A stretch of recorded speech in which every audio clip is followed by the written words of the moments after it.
Bonjour à toutes et à tous. Merci d'être là aujourd'hui avec nous pour cette nouvelle édition des Grands Prix des régions, organisée par le magazine Ville, Rail et Transport. Comme c'est l'habitude, chaque année, on démarre cet événement par une table ronde. Cette année, on va s'intéresser à l'intermodalité. Comment réussir l'intermodalité ? Un thème clé pour tous les acteurs des transports, pour faciliter les déplacements des voyageurs. Et donc, on s'interrogera sur tous les aspects de l'intermodalité. On essaiera de savoir qui est responsable de l'intermodalité, qui est le chef de file, qu'est-ce qui marche bien, qu'est-ce qui marche moins bien, ce qu'il faut améliorer d'urgence. Et donc, pour répondre à toutes ces questions, nous avons aujourd'hui avec nous, alors je vais vous présenter mes invités de droite à gauche, Michaël Guernez. Bonjour, merci à tous bien sûr d'être là avec nous cet après-midi. Michaël Guernez, vous êtes le premier vice-président du Conseil régional Bretagne et vous êtes chargé du climat et des mobilités et puis aussi des infrastructures et des ports. À côté de vous, Jean-Aimé Mougenot, vous êtes directeur TER délégué à SNCF Voyageurs. Didier Cazel, à ma droite, vous êtes directeur général adjoint de Keolis. Édouard Hainaut, vous êtes directeur général France de Transdev. Eliane Barbosa, vous êtes la directrice exécutive des gares parisiennes et régionales chez SNCF Gare et Connexion. Et enfin, Patricia Perennes, vous êtes consultante senior au cabinet de conseil Transmission. Donc encore une fois, merci à vous tous d'être là cet après-midi avec nous. Deux mots avant de lancer le débat. Pour vous dire que cette table ronde va durer 1h30 et que bien sûr, si vous aurez la parole, un micro vous sera proposé. Si vous avez des questions, vous pourrez alors le poser toutes les questions que vous souhaitez à nos invités. Je vais commencer tout de suite par vous donner la parole, Michaël Guernez, puisque a priori, ce sont les régions qui sont les autorités organisatrices des TER, qui ont aussi un rôle de chef de file des mobilités. Donc vous, dans la région Bretagne, comment vous abordez ce thème de l'intermodalité et quels sont les grands enjeux, en prenant en compte bien sûr les spécificités de votre territoire? Oui, merci à vous de cette invitation. Merci à vous d'avoir organisé cette table ronde. Les régions de France, et la région de Bretagne en est une, ont reçu un certain nombre de responsabilités. Nous avons pour habitude de dire que nous sommes une AOM comme bien d'autres, puisque la loi LOM a donné cette spécificité aussi au territoire, de reconnaître et aux métropoles et aux agglomérations et aux communautés de communes aussi la possibilité d'agir. Donc une région comme la nôtre a la capacité à agir au travers des compétences que nous avons, au travers des réseaux qui sont les nôtres. En Bretagne, on appelle ça le Brace-Go. Et on y reviendra certainement, mais la capacité à agir évidemment sur les TER, en lien avec évidemment la SNCF et SNCF Réseau, et on y reviendra certainement. On oublie souvent que les régions de France ont aussi des responsabilités en matière de transport scolaire, c'est quelque chose de très important, de lignes régulières par ailleurs qui peuvent être importantes pour des territoires et notamment pour des territoires ruraux comme les nôtres. Et nous avons la spécificité d'être une région maritime. Donc nous avons la chance d'avoir un réseau Brace-Go qui s'étoffe de la desserte des îles. Et je ne veux pas vous faire rêver, mais entre Ouessant et Belle-Île, nous avons la possibilité d'agir et de faire en sorte que la desserte maritime des îles se passe dans de bonnes conditions. Et quand je dis qu'on est une AOM parmi, en Bretagne, il y a 54 AOM quand même sur 60 intercommunalités. Une AOM parmi tant d'autres, une des responsabilités évidemment éminentes d'une région, au travers de ce que peut dire aussi le LOM, c'est, vous avez évoqué une notion qui est la notion de chef de fila. Eh bien, nous sommes opérateurs, mais nous avons la responsabilité évidemment de faire en sorte d'agréger, d'être assembliés et de faire en sorte que et le Conseil régional de Bretagne et les autres organisatrices de mobilité puissent travailler ensemble pour faire en sorte qu'on aille vers des mobilités sans couture et faire en sorte que ce soit facile pour l'usager et évidemment que ça nous emmène dans des dimensions qui sont à la fois des dimensions de serviciel, des dimensions d'infrastructure, des dimensions de gouvernance et parfois des dimensions de financement croisé. Alors, et vous parliez d'un grand nombre d'autorités organisatrices des mobilités. Comment on fait? Quelle est la méthode pour réussir l'alchimie et réussir l'intermodalité, justement, en prenant en compte les désirs de chacun et aussi l'impératif de faciliter le voyageur en lui facilitant la vie dans ses déplacements? En reconnaissant, je dirais, les compétences qui sont celles des uns et des autres. Et le Conseil régional de Bretagne a fait un choix au moment de la loi LOM de respecter la capacité des territoires qui le souhaitaient à agir. Et c'est pour ça qu'en Bretagne, nous avons sur 60 EPCI, intercommunalités, 54 autorités organisatrices de mobilité. Et en ce moment, je peux vous assurer que celles qui ne le sont pas se posent des questions et on devrait atteindre le chiffre de 60. Donc respecter, je dirais, l'histoire, respecter la capacité des territoires à agir, faire assemblier. En Bretagne, en ce moment, on a le projet de créer un syndicat type OSRU qui s'appellera Bretagne Mobilité, où on viendra non pas dire aux intercommunalités de transférer cette compétence à ce syndicat, mais les compétences continueront à être exercées par les territoires et le Conseil régional de Bretagne. Et à partir de ce moment-là, il nous faut travailler sur le serviciel, mais on a déjà un actif en commun, vous le savez, en Bretagne, qui s'appelle Corrigo, et qui emporte la réalité du Conseil régional de Bretagne et de 12 EPCI, donc ce n'est pas rien, on ne couvre pas toute la Bretagne, mais quasiment. Donc des sujets serviciels, des sujets de billettique, des sujets évidemment de tarification et toutes ces questions donc, de grilles tarifaires.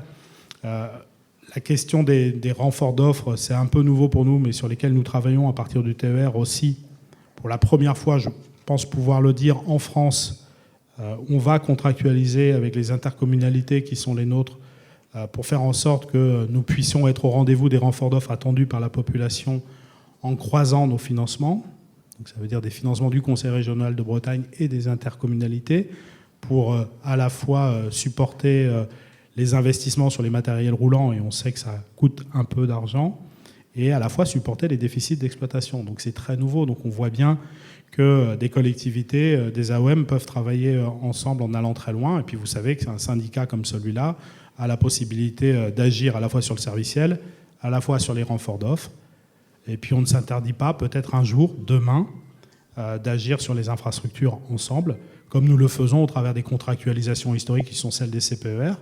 Et aujourd'hui, la responsabilité qui est la nôtre en Bretagne, aux côtés de l'État, et c'est en cours, c'est d'animer les discussions au travers du CPER et de faire en sorte que, au travers de ce CPER, on puisse retrouver les enjeux des territoires, qu'on puisse travailler ensemble sur les problématiques d'infrastructure, qu'on puisse travailler évidemment ensemble sur les financements croisés qui permettront l'intermodalité. Et puis dans notre pays, vous savez que le président de la République a lancé les SERM, et on y travaille aussi. Et donc en Bretagne, on va proposer que le SERM soit un SERM régional, ce qui pourrait être une singularité, et non pas un SERM qui lierait une région à une métropole. C'est d'ailleurs pas du tout le souhait de la métropole rennaise, qui souhaite elle aussi contribuer à la cohésion sociale et territoriale de toute la Bretagne. Donc on devrait déposer une lettre d'intention et donc bâtir notre feuille de route en étant ensemble et proposer, on l'a fait au nouveau ministre des Transports comme on l'avait fait au ministre qui l'avait précédé à la première ministre de l'époque, un SERM régional. Donc on voit bien que des collectivités, AOM, qui ont leur histoire, qui ont leur capacité à agir, qui ont leur capacité financière à agir, qui ont une parfaite vision de leur territoire et des attentes des populations en proximité, peuvent tout à fait travailler ensemble, et le Conseil régional de Bretagne doit faciliter l'intermodalité entre les différents acteurs, les différents AOM. Et juste une précision à propos de ce SERM régional. Il se trouve que ce matin, dans le cadre d'une association de journalistes, on a rencontré M. Vergrit, et donc qui disait qu'il souhaitait des SERM métropolitains et pas régionaux. Donc vous en avez parlé avec lui, et il vous a dit quoi? Oui. Il fera une exception pour la Bretagne? La Bretagne est exceptionnelle, donc elle mériterait une exception. Ce que je veux dire par là, c'est que évidemment que mon président a évoqué avec le ministre ce sujet, et que je crois que le ministre a été attentif à cette dimension qui me paraît essentielle quand on parle des mobilités. C'est la question de l'aménagement du territoire et des cohésions sociales et territoriales.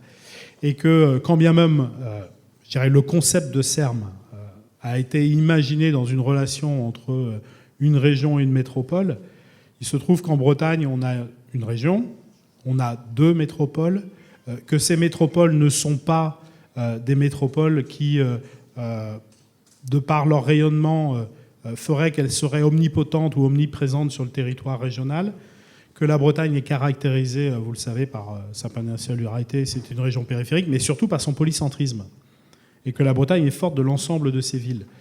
Et donc, sur notre territoire, dans notre région, on ne travaille pas et on n'imagine pas les mobilités dans une relation exclusive entre une région et une métropole, parce que ce serait simplement oublier la plupart des Bretons dans leurs besoins de mobilité du quotidien et en proximité. Et quand bien même on a très bien compris ce qui était attendu, la Bretagne portera une candidature de SERM régional. Et ce que m'en a dit le président et ce que lui a dit le ministre, c'est qu'il avait aussi cette vision de l'aménagement du territoire et qu'il regarderait avec attention la candidature de la Bretagne. Et on a demandé d'ailleurs à M. Parent de la DGITM de venir en Bretagne. On l'a sensibilisé à ce sujet pour lui dire que notre acception des mobilités n'était pas une acception qui serait exclusive entre la métropole rennaise et la région, ce qui susciterait, à mon avis, de vraies difficultés vis-à-vis de la pointe finistérienne et de l'autre métropole qui est Brest. Et donc, vaut mieux travailler à l'échelle régionale, je crois. Bon, on verra si vous réussissez à convaincre le ministre. On va peut-être parler encore un petit peu de la Bretagne, puisque je vais donner la parole à Jean-Émile Mougenot. Et puisque la SNCF est l'opérateur en Bretagne, et puisque la région n'a pas choisi pour le moment d'ouvrir à la concurrence ces lignes TER, c'est encore pour longtemps donc l'opérateur historique qui exploitera les TER. Mais pour s'écarter un petit peu du sujet sans vraiment s'en écarter, je voulais vous demander, Jean-Émile Mougenot, vous avez tout récemment, TER a lancé une enquête qui a donné des résultats très intéressants sur les voyageurs du TER. Donc il y a une sorte de portrait robot du voyageur. Et donc, que dit cette enquête et que dit-elle notamment en matière d'intermodalité que souhaitent les voyageurs ? Oui, en effet. Déjà, j'ai beaucoup écouté Michael Ecarnes qui manifestement connaît bien son sujet. Et effectivement, j'ai envie de dire que l'intermodalité, c'est une combinaison réussie entre tous les modes et toutes les situations. Et l'enquête que nous avons conduite pour savoir un peu comment vivaient nos voyageurs le voyage, comment ils vivaient l'accès au train, est une enquête imposante, si je puis dire, puisqu'elle a été opérée toute l'année 2023 et nous avons opéré directement dans les trains 41 000 questionnaires, plus 17 000 questionnaires opérés en ligne. Donc voilà, c'est pas un sondage, c'est une enquête assez lourde. On y apprend beaucoup de choses. On y a déjà, nous l'intérêt que nous y avons dans la dimension ferroviaire, et chaque région d'ailleurs a sa partie. Moi, je parlerai des résultats et des chiffres nationaux, évidemment. Nous avons proposé et présenté à chaque région, à chaque autorité organisatrice, les résultats qui la concernent. Mais en fait, ça nous permettait de regarder post-Covid, si je puis dire, tout le monde comprend tout le monde comprend le principe. Qu'est-ce qu'il y avait derrière le succès du train, puisque je le rappelle, et du train TER, évidemment. Je le rappelle pour celles et ceux qui l'auraient pas identifié, post-Covid, la fréquentation a augmenté dans les TER de 21%. 21% en 2 ans. C'est énorme, ça représente 200 000 voyageurs jour, ce qui porte à 1 300 000 voyageurs dans les 8 300 TER qui sont opérés par jour en France. Donc c'est assez phénoménal. Et je ne vais pas développer ce point-là, puisque c'est un des sujets. L'intermodalité est toujours un sujet, mais ce n'est pas le sujet de l'intermodalité, ce n'est pas le sujet de cette table ronde. Néanmoins, dire que dans les 21%, il y a beaucoup de jeunes, et des gens qui travaillent dans un périurbain plutôt éloigné. Ça rejoint un peu vos remarques. Et en fait, sur les jeunes notamment, je voudrais dire que quand je parle de succès du train, les jeunes représentent aujourd'hui, alors ça dépend, les jeunes, on va dire les moins de 35 ans, sans vouloir vexer personne évidemment, les moins de 35 ans, ils représentent 60% des déplacements en TER. Et c'est assez réparti dans la majorité des régions. Donc 60% des TER, c'est une bonne chose et c'est intéressant pour l'avenir. Donc voilà, ça veut dire qu'il y a une attente. Il y a une attente forte autour du train. Et quand on demande aux voyageurs, quand on a demandé aux voyageurs pourquoi ils prenaient le train, et là c'est 41 000 questionnaires qui le disent, c'est pas moi évidemment, ils disent que parce que le train est rapide, le train est pratique et pas cher. Alors le pas cher, je regarde mon voisin évidemment, c'est chez vous que ça se passe avec les prix, les gammes tarifaires, je ne vais pas y venir. Le rapide, il s'explique aussi et beaucoup et de plus en plus par l'engorgement des métropoles évidemment, ou par la difficulté de l'accès au train dans certains territoires et le fait qu'on rejoint une gare avec des moyens différents. Le pratique, c'est lui qui m'intéresse aujourd'hui pour cette table ronde. Le pratique, c'est à la fois le voyage en train qui est pratique, pour des raisons que vous identifiez. Dans les TER, quasiment 40% disent c'est pratique, parce qu'on peut se reposer, on est en confort et on peut même dormir. Voilà. Donc ça c'est bien, mais dans le pratique, il y a aussi on y vient parce qu'on a l'accès au train ou parce que le train c'est presque la seule solution.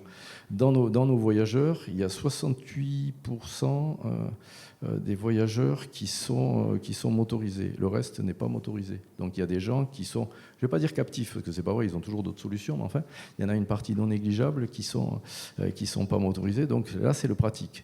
Mais ça veut dire aussi que tous les motorisés, ils choisissent le train. Et ça, c'est quand même une chose importante. Alors maintenant, si je regarde les renoncements, et c'est là qu'on va commencer à revenir sur l'intermodalité. Les renoncements au train, ils sont intéressants parce que, bien sûr, il y a le sujet des horaires de train, vous l'avez évoqué, mais quand on dit horaires de train, il y a différentes attentes. Il y a des attentes en début de matinée, en fin de soirée, et puis en creux de journée de plus en plus, parce que les voyageurs, il y en a maintenant 1 sur 2 qui a des horaires variables. On n'est plus dans le TER où les voyageurs prennent le train le matin et repartent le soir. Non, il y a le télétravail, il y a tout un tas de choses, donc ils ont des attentes différentes et ils veulent avoir l'accès au train à toutes les heures pour pouvoir arriver et repartir dans les mêmes conditions. Il y a l'accès à la gare qui compte beaucoup dans les renoncements. C'est pas négligeable et c'est là où il faut dresser un certain nombre de solutions, mais on pourra y venir après, c'est l'objet de la table ronde notamment. Et enfin, je voudrais venir sur justement cet accès à la gare quand même, en disant que l'accès à la gare, les gens prennent le train en médian. Quand ils prennent le train, ils ont 15 minutes de temps de trajet, que ce soit à pied, en voiture, etc. Au-dessus de 15 minutes, il y en a moins. Et donc, c'est un point qui sera intéressant à regarder.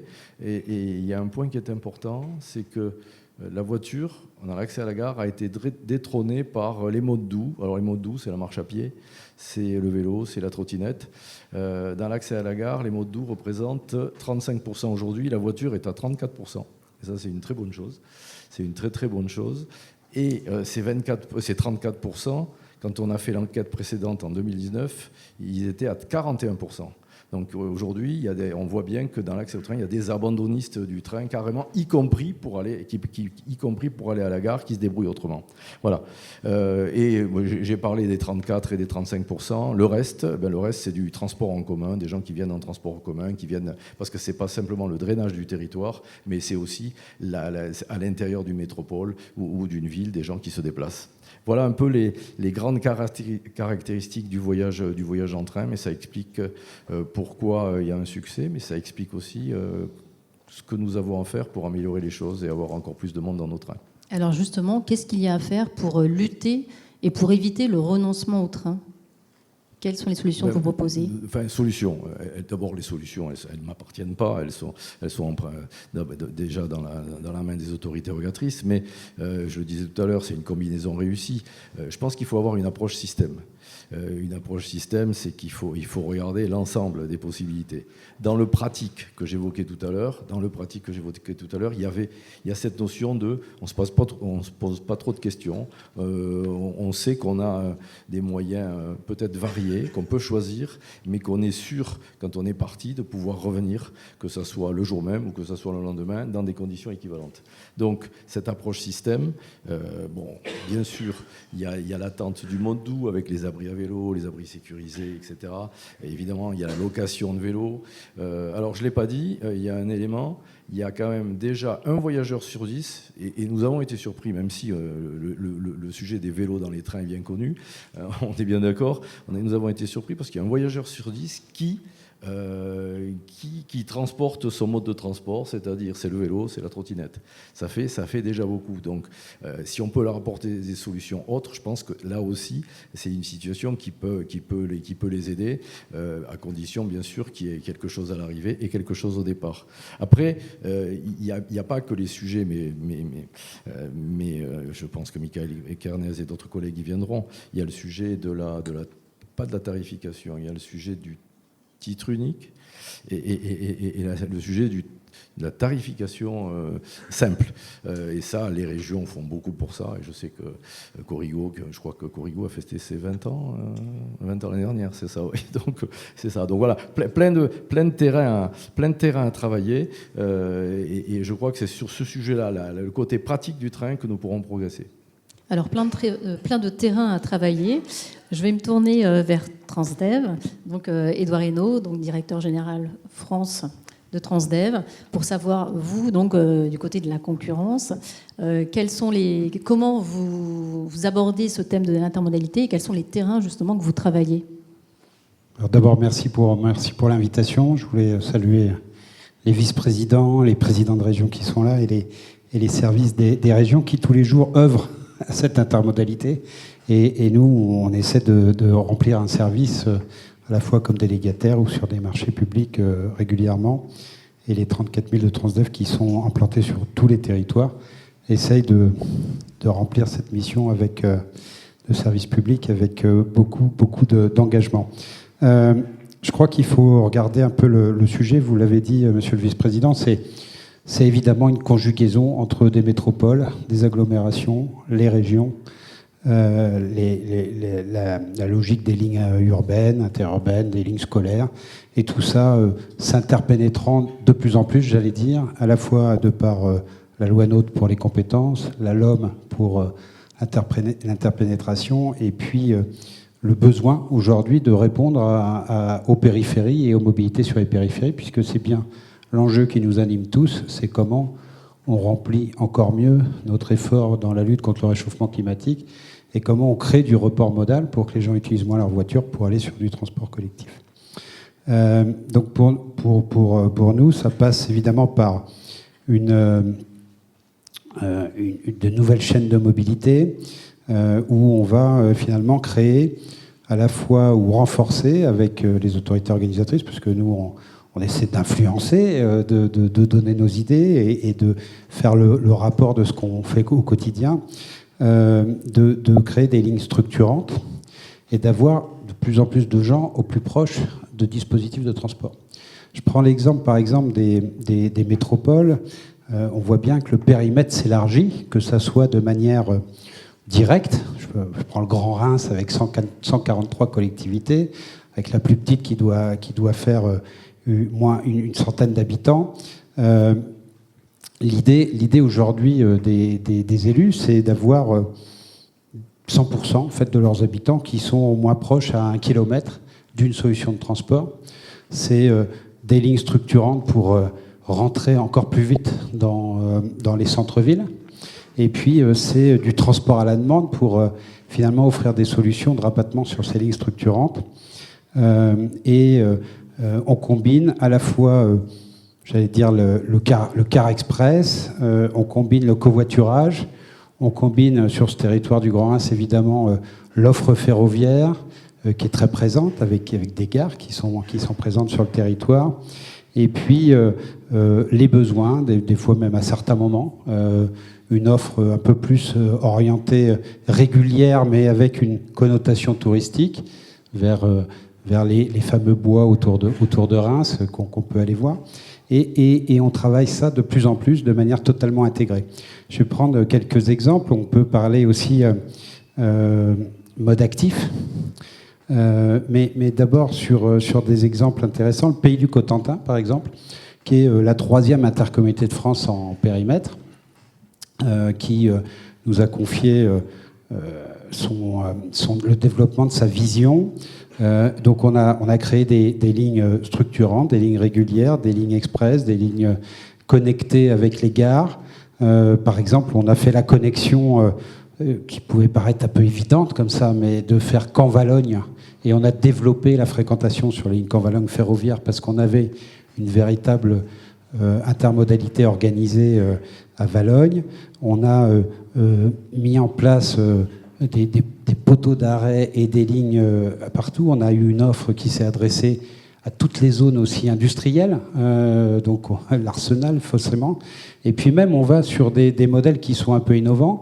Je crois que Cherbourg avait l'envie en tout cas d'offrir une liaison avec Rennes. Et donc, on était à cheval sur deux régions.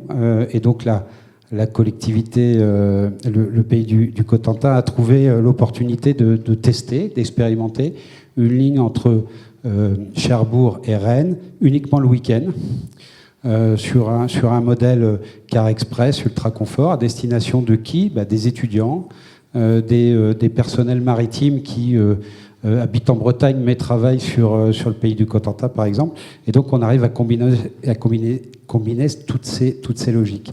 Un autre exemple sur les modes actifs. Moi, ce que je trouve intéressant, c'est ce qu'on voit se préfigurer. D'abord, une réindustrialisation de certains bassins industriels français. On peut parler de la région du Creusot et de la région de Châlons sur Saône. Qu'est-ce qu'on y voit ? On y voit un site Orano et un site Framatome qui se redéveloppent de par les choix faits sur le nucléaire et qui, c'est bien, ça donne aussi de l'envie à nos jeunes ingénieurs d'aller vers ce secteur-là à nouveau. Mais ça se redéveloppe et en fait, la volonté du président de l'agglomération, c'est de connecter un peu tout le monde. Mais là-dessus, il dit, moi, je veux que les nouveaux cadres, il y en a 700 qui vont arriver pour travailler sur le nucléaire dans mon territoire, ils y aillent en vélo. Et depuis la gare jusqu'au site d'Orano, ou depuis chez eux jusqu'au site d'Orano. Ça, c'est un premier élément. On parle dans les Hauts-de-France de l'implantation des 2 gigafactories. Il y a 20 000 emplois ou 30 000 emplois qui vont se créer. Le président Vergrit, qui est ministre aujourd'hui, a donné une ligne forte, c'est pas de parking sur ces nouvelles grandes installations industrielles, et donc intégration au sein du transport collectif. Donc tout ça, c'est des signes qui sont super forts. Moi, je trouve qu'on est dans une époque qui est très, très, très intéressante, qui fait qu'il y a des modifications en cours, que les régions aujourd'hui, vous l'avez dit, réfléchissent à des syndicats mixtes pour être au cœur du dispositif, pour peut-être aussi réfléchir à comment je décrois à quelques endroits des lignes régulières finalement qui n'ont pas rencontré leur public, des lignes ferroviaires qui n'ont pas forcément rencontré leur public, qui sont peut-être aussi en déficit de logique pour le CO2 évité, des lignes de car express qu'on pourrait venir amener sur les bons endroits. Et je crois que je suis même pas sûr que ça soit une question aujourd'hui de profil de l'usager. C'est évidemment, on regarde ça en marketing, mais si le marketing spécifique à l'usager avait fait recette, on ne serait pas dans un report modal dégressif depuis les 30 milliards investis à l'époque. Et je crois qu'il faut se projeter sur une nouvelle forme. Il faut analyser toutes les datas des territoires pour comprendre où sont les flux de voitures, pour comprendre où sont les mouvements entre je dors à cet endroit et je me déplace d'un endroit à l'autre. Et en fait, imaginer quels vont être les axes et les flux de demain et comment on peut y répondre par de la mobilité de type car express, jusqu'à un certain seuil. Nous, on estime qu'à moins de 3000 passagers jour, ça vaut le coup de mettre du car express. On peut y mettre 4 fois plus de fréquences que du train. On n'a pas besoin de résoudre les problématiques de d'étoiles ferroviaires. Ça prendra 6 mois à mettre en place versus, allez, je ne vais pas être méchant avec mes collègues, mais 5 ans ou 10 ans. Et donc on a des enjeux qui sont intéressants devant nous. On peut bousculer les choses, on peut amener des idées. Et je crois qu'on est vraiment au début de tout ça. Le rapport du Rouvray sur l'Île-de-France, sur la région Île-de-France, trace des lignes fortes, plus de 100 lignes de car express demain. On voit bien que c'est un besoin des périphéries pour accéder aux grandes agglomérations. C'est de l'interconnexion. Les TAD, ça permet aussi d'aller d'une zone moins dense à une zone moins dense. C'est raisonné. On est capable de maîtriser des budgets. Et on est capable, en fait, à travers toutes ces offres, d'adresser ce qui est important pour nous tous, c'est finalement créer l'offre de demain pour les générations futures qui aujourd'hui regardent notre planète juste changer, évoluer à vitesse grand V. Et à chaque fois, on va avoir des enjeux d'adaptation. Comment on s'adapte, aussi en termes d'intermodalité. Quand on gère une gare comme Aix-en-Provence, la gare routière, le pôle d'échange mobilité, il y a les gares ferroviaires, mais il y a les gares routières. Quand on gère une gare comme celle d'Aix-en-Provence, on gère 40 000 passagers jour. Ça veut dire des efforts spécifiques, et ma voisine le sait particulièrement, sur la lisibilité et la signalétique. Et finalement, c'est comment on simplifie aussi, à travers des choses très simples, le parcours du voyageur. C'est comment on est capable de faire des arrêts aujourd'hui qui sont low-tech et qui sont capables de répondre aux montées de température dans l'été, à plus de 40 degrés, et qui vont permettre, par des techniques assez ancestrales, je dois dire, des assises qui sont en pierre, qui prennent l'humidité, qui la relarguent dans la journée, donc un peu plus fraîche, des dispositifs qui créent des effets Venturi, donc des courants d'air naturels, pour qu'on s'adapte à ces montées en température. C'est des choses qu'on a fait, par exemple, sur la métropole de Montpellier dernièrement. Voilà. Merci, vous avez évoqué beaucoup de pistes. Vous avez aussi dit qu'il fallait analyser les grandes datas régionales. Et c'est aussi ce que fait Keolis, qui fait régulièrement des études, les kéoscopies. Quelles sont, justement, en analysant ces données, voilà, à quelles conclusions vous arrivez dans tout ce qui touche l'intermodalité? Et pour reprendre encore les termes d'Édouard Reynaud, comment bousculer les choses, comment envisager l'intermodalité de demain? Bonjour à tous, d'abord. Oui, je pense qu'on est tous convaincus que la croissance de l'usage du transport public est liée à la qualité de l'intermodalité. Donc ça apparaît dans toutes les études, avec notamment un point qui est à traiter, qui est la qualité de l'expérience voyageur sur le point de connexion. Et de ce point de vue, j'espère que les projets de SERM qui se concrétiseront donneront un vrai boost aux gares routières qui en ont vraiment besoin. Évidemment aussi qualité de l'expérience client sur la partie billettique, distribution, relations clients et tarification. Alors sans doute qui est un peu apparu, en tout cas dans l'organisation de l'intermodalité, il y a eu un phénomène assez récent qui est post-Covid et que Jean Aimé a souligné, qui est effectivement un usage de la marche à pied un peu plus important et qui est un phénomène malgré tout assez récent. Et c'est vrai que nos études en tout cas montraient que plus de 1 concitoyen sur 3 raccourcissaient leur voyage en transport public pour faire une partie à pied. Alors pour des besoins différents, ça peut être de la santé, ça peut être du bien-être, ça peut être aussi du confort en aire de pointe, mais c'est vraiment une tendance qui est croissante. Et puis on a aussi observé dans les études que 7 personnes sur 10 préfèrent marcher un peu plus pour avoir accès à une station qui apporte une offre de transport plus directe et plus fréquente. Donc en tout cas, il y a ces sujets de marche à pied qui doivent intégrer pleinement dans l'organisation de l'intermobilité les solutions de mobilité. C'est un axe de travail. Et puis, sans doute, ce qui apparaît, et c'est aussi au travers des chiffres, Édouard évoquait la question des cars express, c'est que dans le choc d'offres que nous appelons tous de nos voeux, en fait, il paraît essentiel, en tout cas, d'avoir le bon équilibre entre une solution intermodale et puis des solutions multimodales de bout en bout. Et que je le dirais un peu en étant un peu excessif, c'est qu'il ne faut pas forcer l'intermodalité. Et ça, par exemple, on l'a vu typiquement, c'est André Breteau dans les travaux sur les cars express sur la métropole de Grenoble, qui mettait en évidence que c'est la pluralité des choix entre parking P+R, train TER, ligne express et ligne de covoiturage qui permettait de maximiser la place du transport collectif.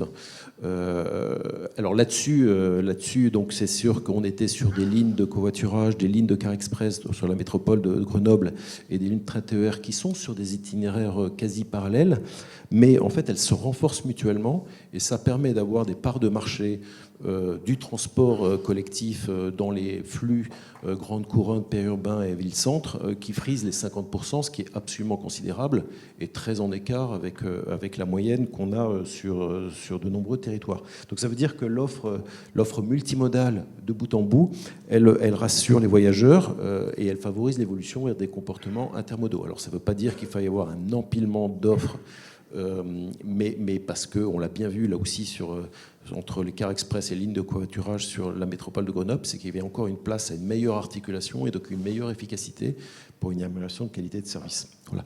Alors après, ça rejoint aussi dans les études clients, qui parfois peuvent être paradoxales, c'est que c'est sûr qu'il y a une préférence nette des voyageurs pour un voyage sans correspondance, quitte à mettre plus de temps, plutôt que d'avoir un voyage plus rapide mais avec une correspondance. Donc c'est sûr que ça c'est valable pour tous les territoires dans les études que l'on mène. Alors ça s'accentue avec l'âge. Donc en gros, au-delà de 50-50, 8 sur 10 préfèrent effectivement un voyage plus long mais sans correspondance. Et puis, et ça c'est un point important, c'est aussi pour les non-utilisateurs du transport collectif, 8 sur 10 aussi s'expriment en disant moi je bascule si effectivement je suis dans le sans correspondance et dans le bout en bout. Voilà. Ça veut dire qu'il faut tenir compte de ces éléments-là pour construire notre offre de transport dans le cadre du choc d'offres. Donc le moins d'intermodalité possible, finalement. J'ai pas dit ça, j'ai dit complémentarité. Est-ce que vous notez, c'est un petit peu ce qu'ont dit les différents intervenants avant vous, une nouvelle approche de la part des autorités organisatrices qui aurait peut-être une approche plus globale de la mobilité ou peut-être une façon d'organiser la mobilité différemment, notamment quand il y a des appels d'offres par exemple. Est-ce que vous constatez des évolutions dans leur approche ?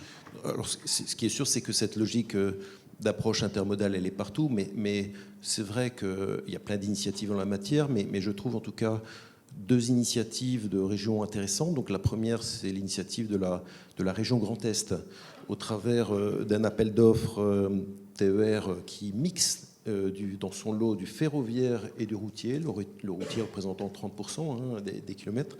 Et je trouve plutôt cette démarche intéressante de s'appuyer sur une expertise routière et ferroviaire des opérateurs pour construire et exploiter une offre pleinement intermodale. En tout cas, ça va challenger les opérateurs sur une histoire à raconter en matière de services intermodal extrêmement concrète, du style les règles d'accès au train dans les vélos qui sont différentes de l'urbain, comment simplifier les choses pour avoir une histoire intermodale extrêmement concrète à raconter. Donc je trouve cette initiative intéressante. Et puis dans un autre... Et juste, pardon, cette part routière importante, elle est due au fait que des lignes ferroviaires, des petites lignes ne marchent plus, ou alors c'est du plus, c'est de l'offre en plus Non, en fait, il y a une partie nord qui est plus sur des axes ferroviaires, une partie sud qui est plus sur des axes routiers. Et après, il y a effectivement un mix à organiser. Donc, à la fois, effectivement, je pense on donne comment une cohérence à tout ça. Et puis, je pense qu'il y aura aussi une approche à avoir de réinterroger la pertinence de l'offre ferroviaire et routière. Et par exemple, sur des bouts de lignes ferroviaires, comment on peut optimiser tout ça. Et puis, la deuxième initiative que j'ai en tête, elle est sur la région sud, qui en matière de billettique et relations clients, et pour harmoniser complètement le parcours client du réseau Zoo, que ce soit sur le ferroviaire ou le routier, a pris l'initiative de confier à un unique opérateur la partie billettique et relations clients. Donc la billettique, c'est-à-dire les systèmes, l'administration des systèmes, la relation client, au sens les réservations de TAD, la promotion du réseau Zoo, la prévente évidemment. Et je trouve que c'est une ambition, en tout cas, d'une chaîne complète vis-à-vis du client qui apportera, je pense, beaucoup de simplicité et de fluidité pour les clients occasionnels, en particulier touristiques. Et puis, je pense qu'une évolutivité des solutions, puisque les nouvelles technologies bouleversent beaucoup les choses, quand on parle de chatbox, quand on parle de réalité virtuelle, quand on parle d'intelligence artificielle, et cette vision un peu globale, je pense, permettra, en tout cas, de fluidifier beaucoup les choses. Alors, on va reparler, bien sûr, de tout l'aspect information voyageurs, billettique. Et d'ailleurs, on va pouvoir le faire tout de suite avec vous, Eliane Barbosa. Gares & Connexions est un acteur très important de l'intermodalité avec les pôles d'échanges multimodaux. Comment vous abordez ce rôle et qu'est-ce qui est en train d'évoluer? L'intermodalité est dans notre ADN et dans nos missions. Et quand on s'appelle SNCF Gares & Connexions, on porte comme projet de connecter tous les modes de transport à partir du train et des gares. 70% des Français sont à moins de 5 km d'une gare, 90% à moins de 10 km d'une gare. Ça donne là le potentiel d'intermodalité, de mobilité au niveau des territoires, en s'appuyant sur ce réseau de gares aujourd'hui. Nonobstant cette proximité, 60% des Français aussi organisent leur trajet domicile-travail de moins de 5 km encore en voiture. Donc on a un défi collectif de proposer des alternatives et d'amener une transformation des usages dans les déplacements en apportant des alternatives que sont les transports collectifs au niveau régional, que sont les bus, que sont les trams ou encore le vélo et la marche à pied, on en a parlé. Pour Gares & Connexions, ce défi des premiers derniers kilomètres, pour nous, il s'agit en revanche d'accélérer la transformation des gares en véritables pôles d'échanges multimodaux. Et en véritables pôles d'échanges multimodaux qui s'adaptent à cette évolution de l'offre, à ce dynamisme qu'ont les Français aujourd'hui pour la mobilité, et de transformer nos gares en pôles d'échanges multimodaux efficaces. Ça veut dire quoi? Ça veut dire des pôles d'échanges multimodaux avec des parcours voyageurs qui sont accessibles, premièrement, qui sont fluides. Ça veut dire y installer des espaces de mobilité active, des pistes de vélo, des stationnements, des cheminements piétons qui sont connectés au réseau urbain. Ça veut dire également travailler la gare ferroviaire et les gares routières quand c'est sur un même pôle d'échange multimodal pour proposer un même niveau de service, un même niveau de confort, un même niveau de sécurité. Ça veut dire effectivement aussi des équipements multimodaux pour l'information voyageur tout au long de son cheminement dans le pôle d'échange multimodal, des équipements multimodaux également pour la billettique. Ça veut dire aussi ramener des services de proximité et du quotidien dans ces pôles d'échange pour enrichir le parcours de mobilité du voyageur. Et puis ça veut dire, dès la conception, penser des infrastructures adaptables, penser des infrastructures éco-conçues, éco-responsables et qui sont résilientes. Pour cela, à Gares & Connexions, on accélère et en tout cas, on souhaite accompagner nos partenaires territoriaux traditionnels, que sont les collectivités, les métropoles et les régions, avec un triptyque relativement simple du dialogue, de la concertation, de la co-construction et du sur-mesure, parce qu'il n'y a pas une gare ni un territoire qui se ressemble, et du sur-mesure en apportant nos expertises, notre expérience sur la partie maîtrise d'ouvrage, conception, sur de l'urbanisme, sur des services, sur de l'aménagement ou encore sur du design pour monter ces pôles d'échange multimodaux au service du territoire. Toujours dans cette accélération et cette transformation de nos gares, on continue bien sûr à investir 1 million par an dans la modernisation, dans la sécurisation et dans l'accessibilité de toutes les gares, des 3000 gares que nous avons sur le territoire. On a également signé un partenariat avec l'ANCT fin d'année dernière avec Action Cœur de Ville pour traiter les quartiers de gare et pour les redynamiser ces portes d'entrée essentielles des territoires. Et puis bien sûr, on est partenaire, acteur des SERM auprès des collectivités avec SNCF Réseau et avec SGP. Donc pour nous, réussir l'intermodalité, c'est être en capacité de traiter toutes les échelles de mobilité sur toutes les échelles territoriales, que ce soit dans des grandes métropoles, c'est ce qu'on fait aujourd'hui, on l'a fait à Toulouse, on le fait à Lyon-Part-Dieu, on est en train de revoir pour la gare de Bordeaux, on le fait pour Paris-Nord, mais on le fait aussi en cœur de ville ou dans des villes de toute taille. Et là, on est en train de le faire avec Libourne, mais je pourrais aussi citer Quimper, Cagnes ou encore Auray, La Rochelle. On a aujourd'hui 150 projets de pôles d'échanges multimodaux en développement et nos équipes sont au quotidien aux côtés des territoires pour pouvoir développer ces projets. Et est-ce qu'il y aurait une gare que vous pourriez nous citer qui serait la gare intermodale, l'exemple à suivre, un exemple à suivre? Alors, en tout cas, on s'investit beaucoup en ce moment sur Libourne. On le fait sur Libourne. Alors, je vous raconte Libourne rapidement. Libourne, c'est une gare du terminus du CERM bordelais, même s'ils préfèrent qu'on appelle ça un RER métropolitain à Bordeaux. Et ils prévoient une hausse de fréquentation de 25% d'ici 2030 sur leur gare. On a un maire qui voulait restructurer les transports scolaires, qui voulait revoir les circulations de vélos dans son quartier de gare et dans sa ville, et qui voulait surtout répondre à des besoins d'installation de nouvelles entreprises et d'enjeux économiques. Nous, de notre côté, on a une gare, un quartier de gare à redynamiser, à adapter en termes d'infrastructure également au développement de l'offre et à la fréquentation. Et donc, on a mis à disposition nos différentes compétences auprès de l'agglomération en termes de conception, de maîtrise d'ouvrage, de design de services pour appuyer l'agglo dans ce projet. En quelques chiffres, et le résultat, c'est Gares & Connexions aux côtés de l'agglo. Donc, on est maîtrise d'ouvrage pour ce projet de pôle d'échange multimodal de Libourne, qui va se traduire comment? On va moderniser effectivement le bâtiment voyageur, mais ça c'est assez traditionnel. En revanche, le vrai plus, c'est qu'on va apporter 500 places de stationnement pour ce pôle d'échange multimodal, avec 100 places, avec des bornes de recharge électrique, parce qu'on disait tout à l'heure, il y a encore de la voiture, il faut encore avoir des infrastructures pour pouvoir accueillir les voitures. On va installer 150 places de vélo. On crée 26 quais de bus dans une gare qui va être la nouvelle gare routière qui va être montée, avec des espaces d'attente pour les scolaires justement, adaptés à ces publics. On met en place 2400 m² de panneaux photovoltaïques dans la gare et sur le pôle d'échange multimodal. Et on va venir désimperméabiliser, végétaliser 4000 m² et planter 100 arbres sur ce pôle d'échange. Donc voilà un exemple de pôle d'échange en tout cas dont on souhaite, on le fait un peu en vitrine parce que pour le coup le maire est très, très volontariste pour tester des choses, y compris il nous demande si on peut penser aux drones. Donc on est dans ces réflexions-là.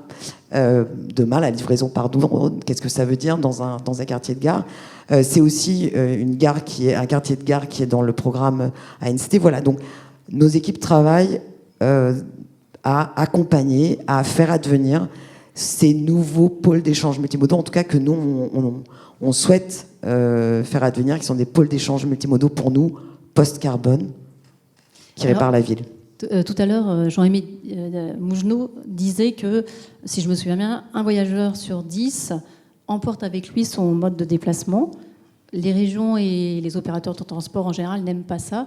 Qu'est-ce que vous faites justement pour éviter ce type de situation? Et ma deuxième question, c'est est-ce que Gares & Connexions ont fait assez pour le vélo? Parce qu'on dit 150 places de vélo, ça paraît beaucoup, mais quand on voyage un peu, on se dit que finalement, c'est pas beaucoup.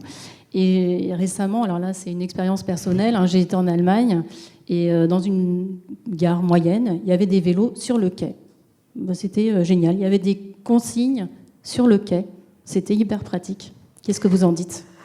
Alors, ce que j'en dis, mais vous avez raison, 150 places de vélo, on peut se dire, et surtout quand on va en Allemagne ou quand on va aux Pays-Bas et qu'on voit leur parking de vélo, ça fait petit joueur, effectivement. Mais c'est le début. Pour nous, en France, on n'a pas la même maturité, ni la même culture du vélo. Ça, c'est le premier point.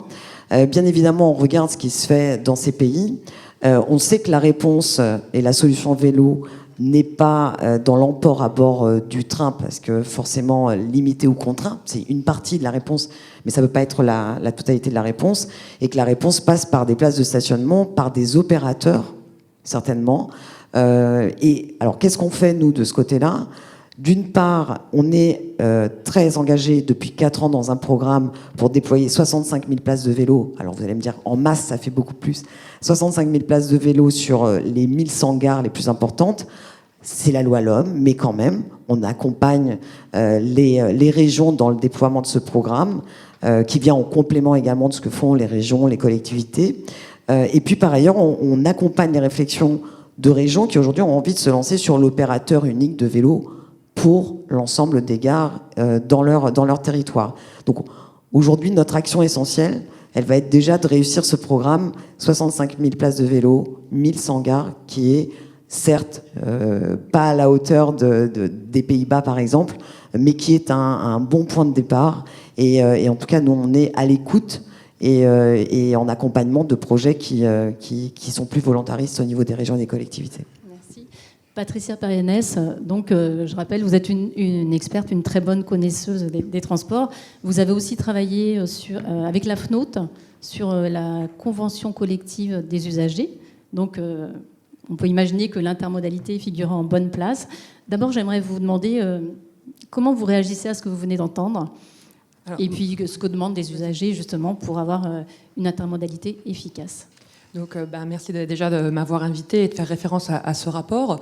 Et c'est vrai que là, l'intervention que je vais faire aujourd'hui, quand j'ai réfléchi à la question comment réussir l'intermodalité, j'ai eu la même approche que j'avais pour ce rapport, c'est-à-dire que je me demande ce que ça fait résonner en moi en tant qu'usager des transports et en tant que professionnel du transport. Voilà. Donc évidemment, à la fois les bonnes et les mauvaises expériences. On se souvient souvent plus des mauvaises que des bonnes, malheureusement, les trains qui arrivent en retard. Mais pas seulement. Je vais essayer aussi j'insisterai un petit peu sur les bonnes. Première chose que je pense, quand on me dit l'intermodalité, on va aussi y réfléchir. C'est vrai que les termes sont dans le débat. Moi, j'habite dans le Berry, donc j'ai tendance parfois à sortir des métropoles et me dire je suis une ex-métropolitaine, une ex-francilienne. Comment se pose la question dans d'autres territoires ? Si je prenais les choses dans l'ordre, je dirais, pour que l'intermodalité soit réussie, il faut qu'elle soit physiquement possible. Il faut qu'elle soit connue du voyageur. Et après, seulement après, on peut réfléchir aux cerises sur le gâteau, je dirais, qui sont une billettique unique et une tarification unique. Mais d'abord, il faut qu'elle soit physiquement possible. Alors, ça paraît évident quand on habite dans des métropoles, mais voilà, je vais repartir sur mon expérience professionnelle, pour le coup.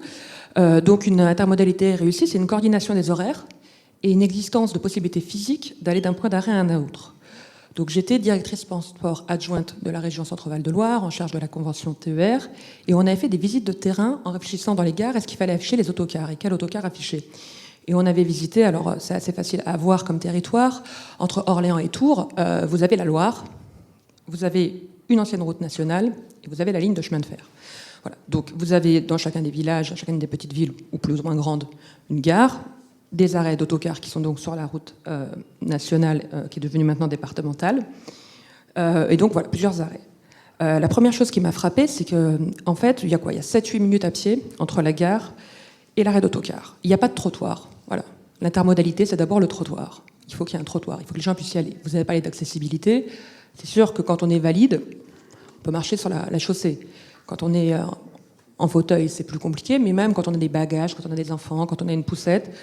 Donc on s'interrogeait sur l'information en gare et on s'est rendu compte que physiquement c'était déjà pas possible. Et puis quand on arrivait à l'arrêt d'autocar, de toute façon les horaires n'étaient pas coordonnés, alors même que c'était un autocar régional, donc ça pose quand même des questions, parce qu'il n'y avait jamais eu ce big bang des horaires qui avait été fait, je ne crois pas que c'était fait dans beaucoup de régions, de prendre toutes les grilles horaires, de tous les cars, réfléchir sur les mobilités, se dire comment on fait pour que les horaires soient coordonnés. Donc première chose, possibilité d'y aller physiquement.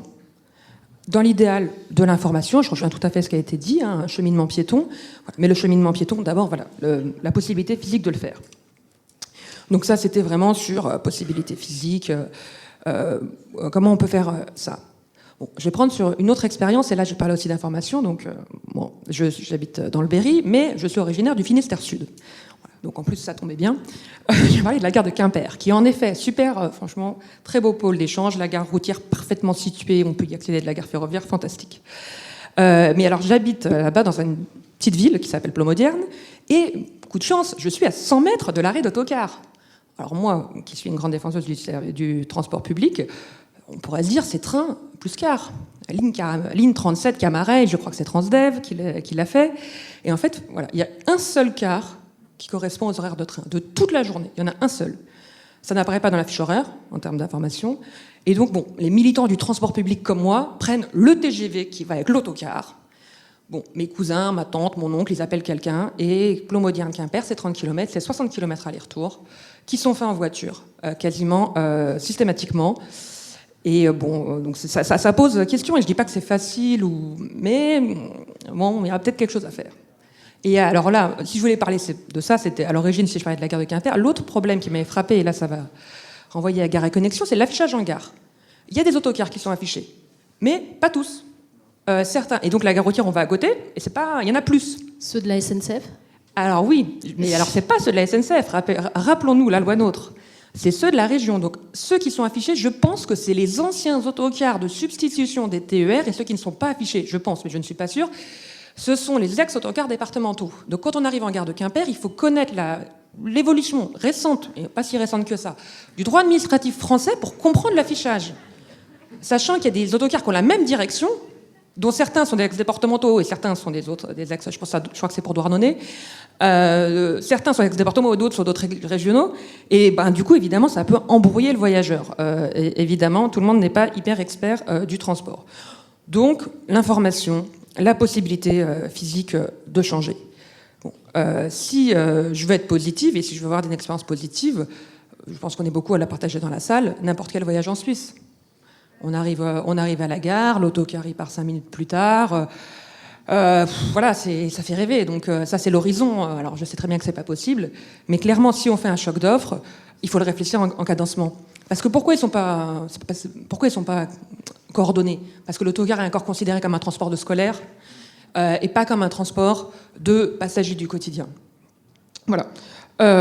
Donc après, j'aurais pu vous parler de la tarification, de la billettique, de Corrigo évidemment, ou pour les spécialistes du SIBR en région, mais je pense que ça vient, voilà, après. Et donc pour conclure, je dirais que réussir les modalités, c'est penser système. Je suis d'accord avec ce qu'a dit Jean-Aimé Mougenot, mais j'irai encore plus loin. Je dirais que réussir l'intermodalité, c'est probablement cadencer en fait.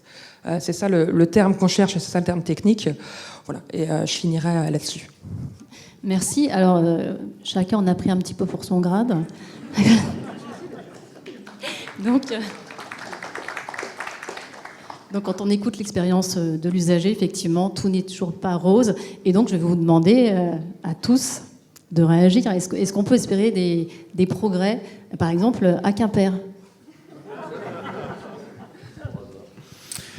Bon. Je dirais qu'en Bretagne, quand même, nos TER arrivent à l'heure, si je puis me permettre. Nous sommes la meilleure région de France, donc ils n'arrivent pas tous en retard. Donc 97% de nos TER arrivent à l'heure. Et donc vous avez raison de dire la régularité et le cadencement. Donc c'est la problématique des horaires, et donc de la lisibilité des horaires. Et donc finalement de ne pas avoir à les apprendre par cœur ou avoir la grille horaire sur soi et de se dire c'est 11h05, midi 5, 13h05. Voilà. Donc, la simplicité pour l'usager. Ensuite, ce que vous décrivez, c'est le fruit de notre histoire. C'est-à-dire le fait qu'il y a eu des étapes de décentralisation et il y a eu des étapes de compétences transférées. Que le réseau des TER a été transféré il y a quelques années déjà aux régions et que pour ce qui nous concerne tous, les uns et les autres, pour ce qui est du transport scolaire ou d'une ligne régulière, c'est un transfert qui est assez récent finalement puisque c'est 2017. Et j'ai été vice-président du conseil départemental du Finistère. Donc j'ai à peu près tout ça en tête. Et ce que je dis, moi, aux équipes régionales, aujourd'hui, maintenant que j'ai cette responsabilité, c'est que transférer 4 réseaux départementaux n'a jamais fait un réseau régional. Donc les perspectives de construire ce réseau régional, nous les cadençons dans le temps, en fonction effectivement des marchés qui nous ont été transférés, la fin des délégations de services publics, et à un moment donné, on va arriver à bon port, au bon moment, où on n'aura plus 4 réseaux départementaux, mais un réseau régional coordonné, Bresgo, et notre horizon pour nous, en région Bretagne, c'est qu'on y arrivera, et c'est 2017 le transfert, on y arrivera en 2030. Parce qu'il aura fallu passer les étapes du département du Finistère, du Morbihan, des Côtes-d'Armor et de l'Yvelines, et on est une toute petite région. En tous les cas, par le nombre de départements qui ont transféré cette compétence aux régions. Et ensuite, évidemment, vous évoquiez la ligne, qui est une ligne Bresgo, je pense. Je ne pense pas que ce soit celle qui soit opérée par les réseaux de transport de Quimper, donc la Cube.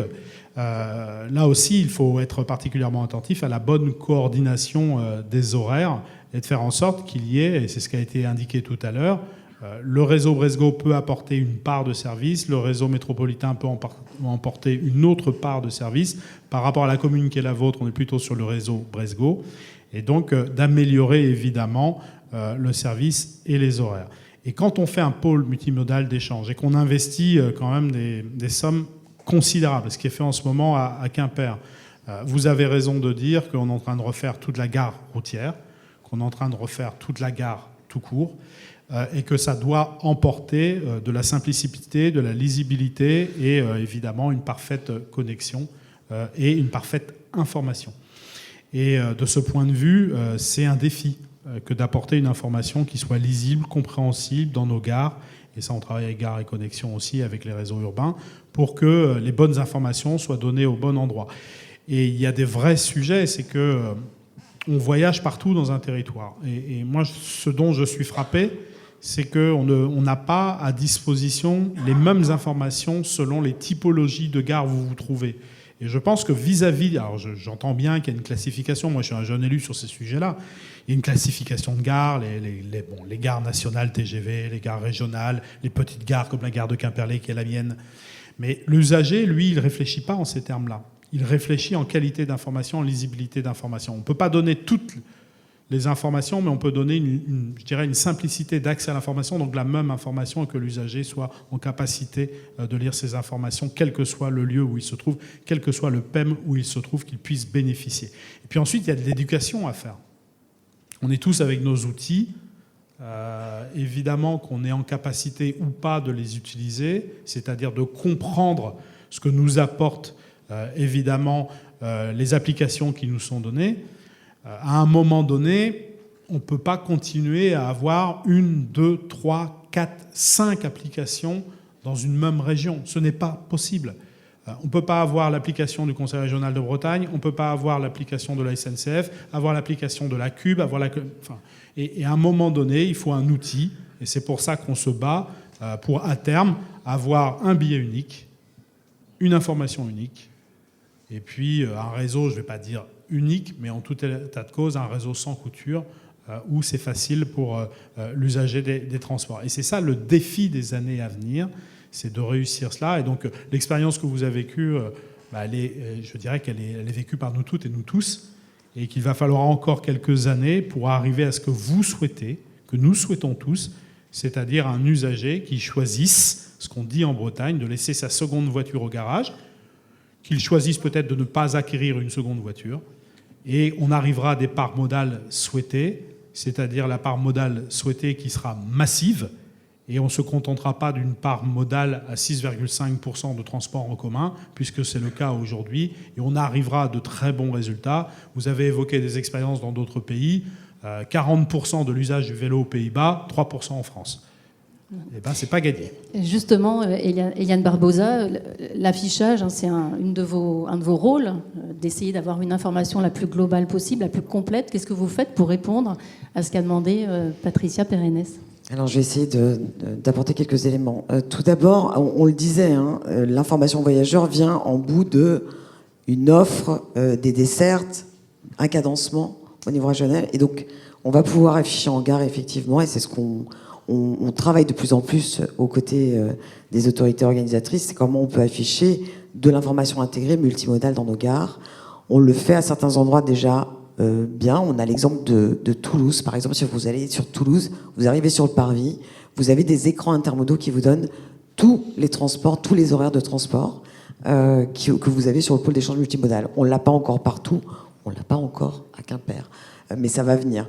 Donc, ce sur quoi on a déjà tenu à être intégrateur et maîtriser l'information voyageur pour qu'elle soit justement à la maille d'un territoire, on reste sur des standards homogènes et entre les territoires et entre les régions, parce qu'un voyageur, c'est aussi quelqu'un qui passe d'une région à l'autre, c'est sur l'information voyageur des trains.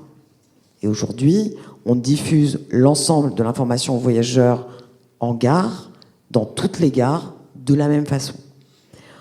Il y a du travail encore à faire pour qu'on regarde avec chaque région comment on attrape les données des autres réseaux de transport et qu'on puisse apporter cette information de façon multimodale aux clients, aux voyageurs qui, eux, ne font pas la distinction, effectivement, entre est-ce que le train ou le bus que je vais trouver vont s'articuler correctement pour que je puisse continuer mon parcours. Donc ça, c'est les premiers éléments de réponse. Il y a du chemin, il y a des améliorations, et nous, en tout cas, on est très volontaire pour accompagner l'amélioration de l'information voyageur qui est stratégique pour nos clients. Nos clients le disent, on le sait, et on y travaille.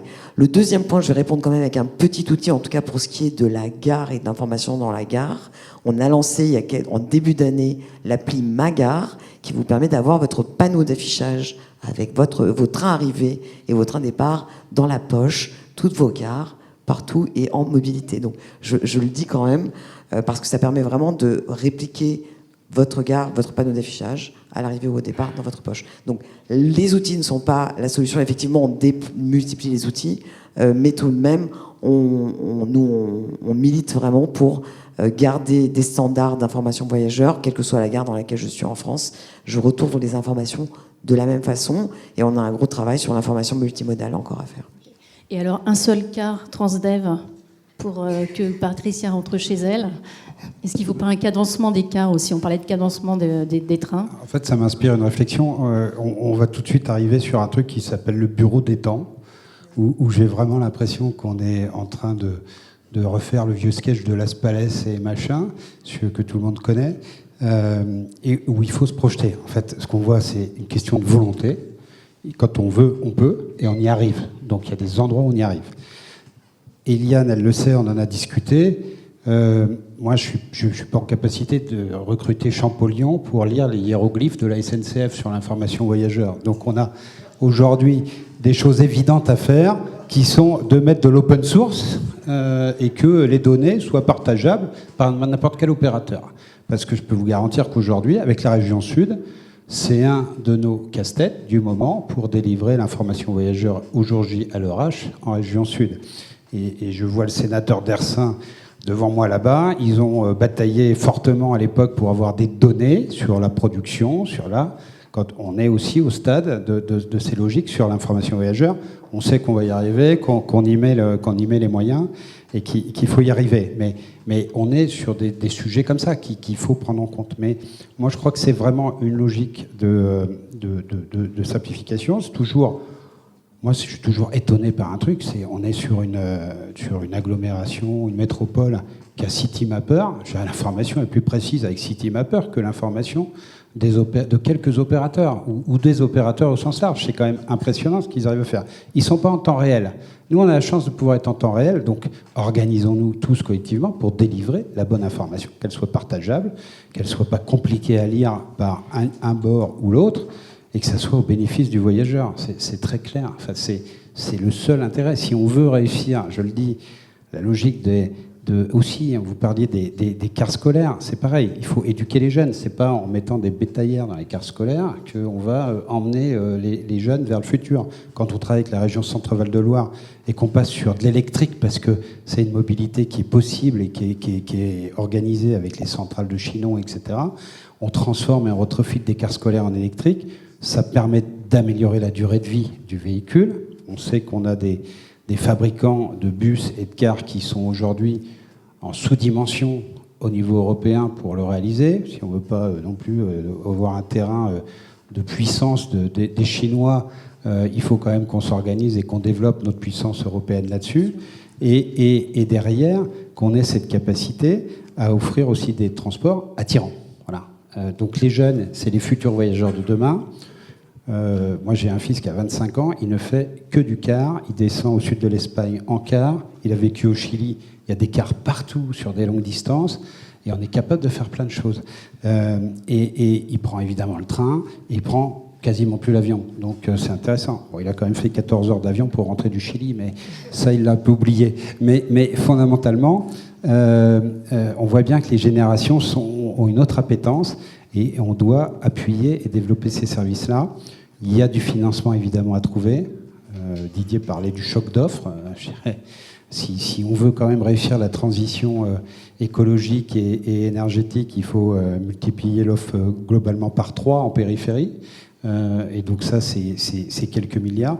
C'est beaucoup moins que des paquets, tout sur le ferroviaire. On voit que l'offre sur les SERM et la loi SERM a ouvert la possibilité de conjuguer plusieurs types de transport. C'est ferroviaire et car express, et vélo, et covoiturage. Donc il y a vraiment, je trouve, une volonté d'essayer de rendre de la complémentarité, de sortir des précarés, de sortir des territoires qui ont essayé d'être consolidés. C'est clair que dans le transport interurbain, si vous avez un dépôt, vous êtes quand même un peu plus fort que si vous n'en avez pas. Donc il faut aussi avoir la réalité, le pragmatisme des positions géographiques, parce que mine de rien, c'est quand même des déplacements, vous l'avez dit, d'un point A à un point B. Et sur le Car Express, typiquement, c'est le plus vite possible d'un point A à un point B. C'est pas tous les arrêts parce que on veut satisfaire globalement tous les élus sur le parcours, parce que ça ne marchera pas, parce que ça n'attirera pas les gens. Donc il faut vraiment trouver là où les flux sont majeurs et travailler ces sujets. Didier Cazel, vous souhaitez réagir ? Non, je pense qu'on est tous conscients que les attentes clients en matière de simplicité et de lisibilité de l'offre va vers le cadencement.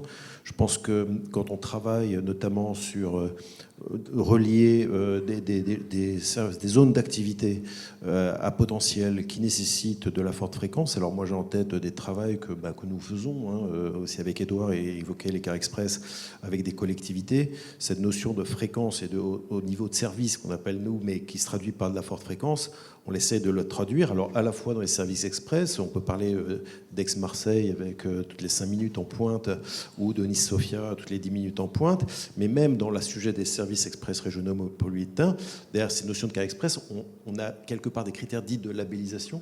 Et dans ce sujet et dans ces critères de labellisation, le fait d'avoir une fréquence soutenue et donc un cadencement, en fait, fait partie des critères dits de labellisation qu'on propose dans les montages des SERM. Alors après, selon les volumétries, on dit en tout cas en pointe minimum 20 minutes, toutes les 20 minutes, voire 15-10 minutes. Voilà, en période plus creuse, on est plutôt sur une demi-heure, voire 40 minutes minimum. Mais en tout cas, ces notions de cadencement, elles imprègnent de plus en plus nos réflexions autour de services express routiers, qu'ils soient dans le cadre du SERM ou pas. Après, ça se construit avec le temps, oui. Alors, on va prendre quelques questions, mais juste avant, évidemment, je vais quand même faire réagir Jean-Aimé Mougenot sur quelques critiques sur l'information donnée par SNCF Voyageurs. Critique. TER. J'ai eu l'impression que c'était pas très clair et que c'était pas toujours très clair. J'ai pas entendu, alors j'ai trop l'habitude, ça doit être ça. Non, plus sérieusement, moi, il y a un point sur lequel je suis d'accord avec Édouard Reynaud. Un peu plus qu'un point, mais au moins un point. Il faut organiser. Il faut organiser parce qu'effectivement, beaucoup de systèmes, et le ferroviaire, il s'est quand même sédimenté. Et à côté, les autres transports se sont sédimentés. Patricia Pérennes parlait des cars scolaires, des cars départementaux, etc. Donc la solution, effectivement, c'est de s'organiser. J'en veux pour contre-exemple plutôt, ce qui a été fait par les deux autorités organisatrices, le canton de Genève et puis l'Auvergne-Rhône-Alpes, sur la ligne Léman Express. Une ligne qui a été complètement reconfigurée, mais avec un reset complet, quoi. Là, ils sont partis presque de zéro. Alors, bien sûr, ce sont les Suisses qui ont payé la grande partie des travaux, on est bien d'accord, mais ça n'étonnera personne. Mais en revanche, ils ont connecté 45 gares de près, et entre 2020 et aujourd'hui, on est passé de 20 000 voyageurs jour sur cette ligne à 80 000, avec un taux de régularité qui est presque, mais qui ne les dépasse pas, presque celui de la Bretagne, mais 96%. Donc voilà, on est tranquille. Donc quand on part de la feuille blanche, c'est assez facile. Le challenge, c'est de répondre aux différentes problématiques qu'on retrouve et qui sont, je le redis, cette sédimentation. Bien sûr, on a des solutions avec le digital, on a des solutions avec ce que nous mettons en place justement dans le cadre de l'ouverture à la concurrence pour que les différentes autorités organisatrices, mais aussi les opérateurs qui viendront et la possibilité de se brancher sur nos dispositifs, ça on l'a travaillé, mais c'est cette organisation qui est notre challenge, et c'est plus long que quand on repart de zéro, mais je pense qu'il faut l'accepter. Par contre, il faut y aller avec dynamisme. Alors, y a-t-il des questions dans la salle ? Alors, devant, monsieur, au premier rang. Et si... Attendez le micro, et si vous pouvez vous présenter. Est-ce qu'on va s'inspirer de l'immense succès du Léman Express pour développer des RER internationaux ? Je pense en particulier à Lille, à Strasbourg et à Mulhouse. Alors, peut-être Jean-Aimé Mougenot.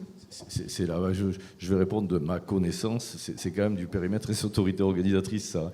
Effectivement, il y a des réflexions sur Bâle-Mulhouse, hein, j'étais en région Grand Est avec Franck Leroy et puis Thibaut Phillips. Il y a des travaux en cours, pas des réflexions en cours, il y a des travaux en cours, à part qu'il y ait quelqu'un de la région Grand Est ou quelqu'un de la région Hauts-de-France, je crois qu'il y a Franck Dersin, là pour le coup, sur la région de France, il est dans la salle, voilà. J'irai pas plus loin dans la réponse parce que c'est de la responsabilité des AO, mais il y a des réflexions qui sont en cours dans certains endroits en tout cas. Merci. Alors il y avait une autre question. Si vous voulez bien vous présenter avant de poser votre question. Oui, bonjour. Je suis Michel Joindeau, donc j'habite en Bretagne, aussi à Lannion.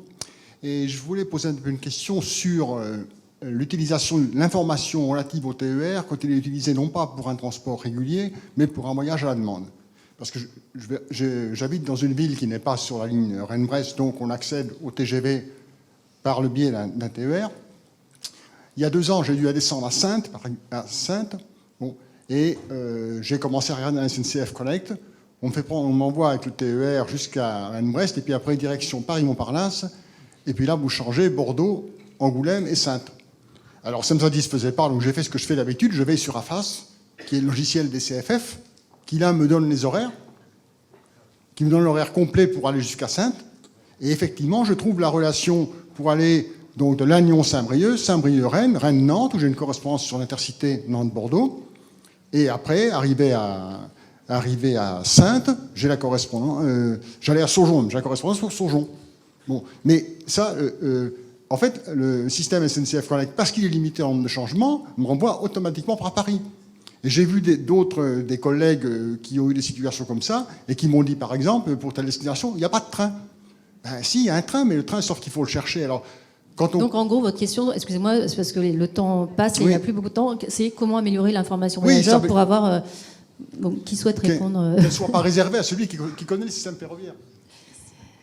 Alors, soit le représentant de la région Bretagne, soit Jean-Rémy Mougenot peut-être, même si... C'est quand même SNCF Connect, qui est un distributeur comme un autre, qui est aujourd'hui en concurrence avec d'autres distributeurs et qui travaille à essayer de revenir sur le fait que ce que recherchent les Français, mais ça a été dit par plusieurs personnes, c'est le sans couture et le sans... voilà, donc la priorité a été donnée à ce sans couture et à ce sans correspondance. On sait très bien, nous, que les solutions... D'abord, il y a des voyages à la demande un peu particuliers, mais qui sont plus nombreux qu'on ne le pense. Donc, effectivement, il faut qu'on revienne là-dessus. Mais il faut aussi savoir donner une réponse rapide au volume qui veut faire du sans couture. En tout cas, Connect le sait et travaille sur ce point-là. Patricia Pérennes. Oui, je voulais juste réagir en complément. Ça m'a fait penser à quelque chose que je voulais dire que je n'avais pas dit sur le fait que ce soit les CFF qui donnent la suite, et sur le fait qu'en fait, en France, on n'aime pas la correspondance. Ensuite, ils ont beaucoup moins de problèmes avec la correspondance parce que justement, c'est le cadencement de tous les modes et le cadencement tout court qui fait qu'on a moins gêné avec la correspondance. Si on rate la correspondance en France, si on rate l'autocar de Quimper, là, on a 3-4 heures d'attente en gare. C'est long, 3-4 heures. En Suisse, on a 25 minutes d'attente parce qu'il y en a toutes les 30 minutes. Donc évidemment, le cadencement, le changement n'est pas apprécié et n'est pas sur le site de SNCF Connect et est par contre sur le site suisse, parce qu'en Suisse, on a un autre rapport à la correspondance, parce qu'on a un système cadencé. Et donc forcément, on va écarter l'intermodalité en disant les trains directs sont mieux quand on n'a pas cadencé, en fait. Il y a quand même un lien entre les deux qu'il est bon de souligner. Le Big Bang horaire en Bretagne, c'est pour bientôt? Alors, on a eu à supporter, je crois, un Big Bang horaire il n'y a pas si longtemps, finalement, au moment de l'arrivée de la ligne à grande vitesse. Et j'avais un prédécesseur, Gérard Léhélec, qui avait habitude de dire on a mis toutes les horloges à l'heure, et ça a été un vrai Big Bang, vraiment. Je me souviens, mais maintenant avec le cadencement, un autre avec et le cadencement. Il se peut qu'il y en ait un autre à venir aussi, 2030, après ça, non? Je ne dis pas de bêtises, à peu près. Autour de 2030, on devrait avoir un nouveau Big Bang qui devrait concerner la Bretagne, toujours à partir de la ligne à grande vitesse, et donc qui va devoir redéfinir... Mais le sujet des horaires, tout à l'heure, j'évoquais la question du renfort d'offres et de la capacité à travailler ensemble au cœur des territoires et de ce qu'on est en train de fabriquer en Bretagne avec les EPCI, les clés de financement. Enfin, voilà, c'est quelque chose d'assez singulier.